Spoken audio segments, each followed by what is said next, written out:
Hello everyone, I am Left, and it really has been a while, huh? I was feeling really creative for some reason yesterday, so I decided it was finally time for me to reopen Sony Vegas for the first time in 6 months and make videos again. I'm not even sure how many of you guys are still here, honestly, but I'm going to start making videos again. I definitely appreciate any of you that are still here after it's been so long. A lot has happened since I left, including my attending a live tournament for Vainglory in LA with Nova, meeting some of my longtime VG friends and teammates, and even connecting with people from other orgs and SCMC, not to mention actually winning the North American Championship in the summer season. Everything I did was truly incredible and fun, although I thought I could have done better in the events themselves. That's enough exposition though, because what I'm actually here to do is make content for you guys, because God knows it's been long enough since I did that. Today's video is going to be about the matchmaking of Vainglory and why I think you shouldn't give it a second thought. Now the gameplay in the background is just me playing ranked in the recent patch of 4.1. I'm thinking about making a patch review of all of the patch notes there. Let me know down in the comments if you guys want that, because I can definitely give it to you. Okay, so before I get into the reasons why I think it's unproductive and useless to complain about the Matchmaker, I want to go over a few valid reasons to complain about the Matchmaker. Of these, I think there are two. Funny because I just said a few, but there are really, I think, are only two. Number one is that your name is Lulu Zhu. If you don't know who Lulu is, he is the highest ranked NA player. He has many different accounts in Vainglorious Gold, which is the highest ELO bracket, meaning that he has more than 3,000 ELO. This means that when he queues for ranked on one of those Vainglorious Gold accounts, the matchmaker is not sure what to do, so it overcompensates and makes his team tier 9s and the other team 5 Vainglorious Silvers. See, Vainglorious Silver players are not that much worse than Lulu, but tier 9s are a lot worse than him. So the matchmaker thinks that he can carry 4 tier 9s against a team of players that are almost as good as him. I think this happens because the matchmaker doesn't have that much data to work with for players that consistently maintain an ELO score of above 3,000. The second reason is that you are a low tier player. This means 6 and below, and you're finding yourself matched against tiers 9 and above.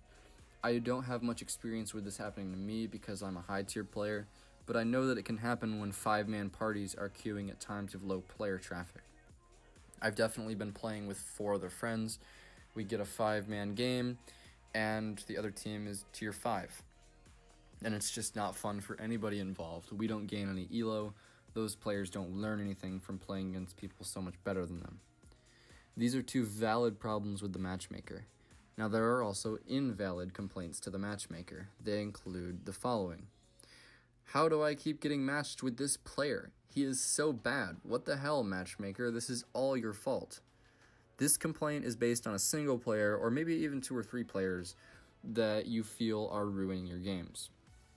Let's say for the sake of consistency that there is one player in a queue of 10 Vainglorious Silver players with exactly equal matchmaker ratings.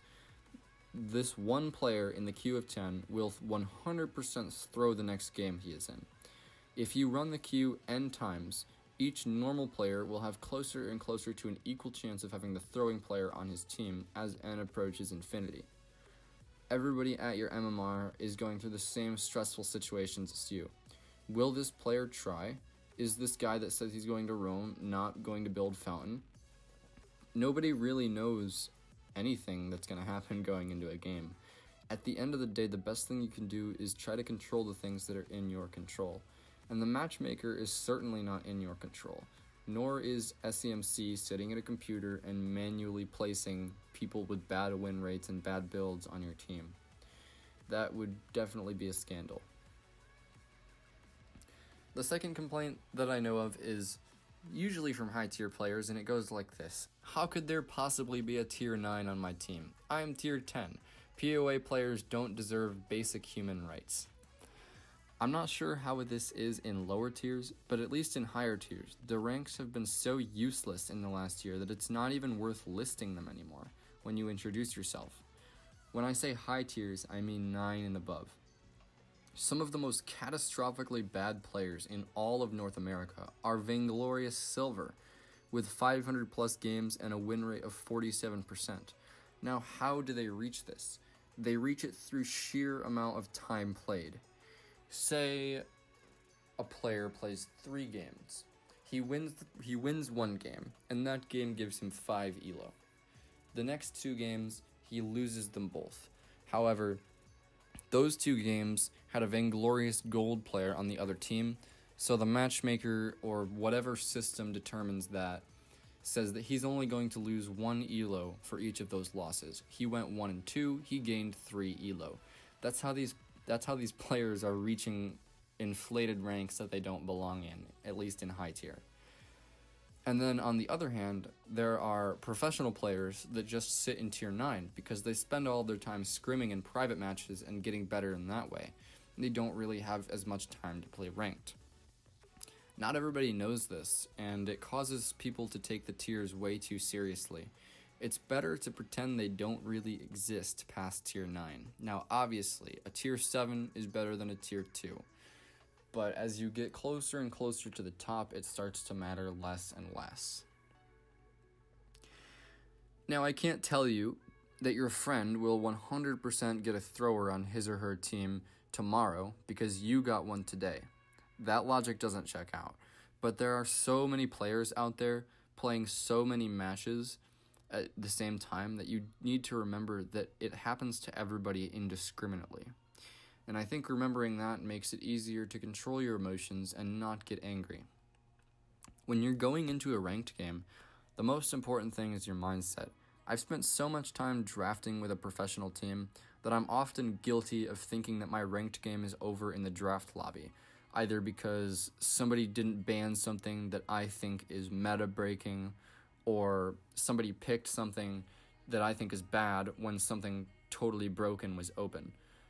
Unless somebody on your team actually declares, I am going to run turrets in the text chat, nobody knows what's going to happen in any given game. Like I said before, you want to stay calm, you want to control the things that are in your control. If something out of your control goes wrong, it's okay to feel frustrated, but what you can't do is let it affect your own play. That is what leads to you tilting. Above all, if you can't keep yourself from tilting, the best thing you can do is stop playing. If you can adhere to that belief, you'll find that you'll no longer be suffering from losing streaks as a player. Really, this can apply to any game that you play.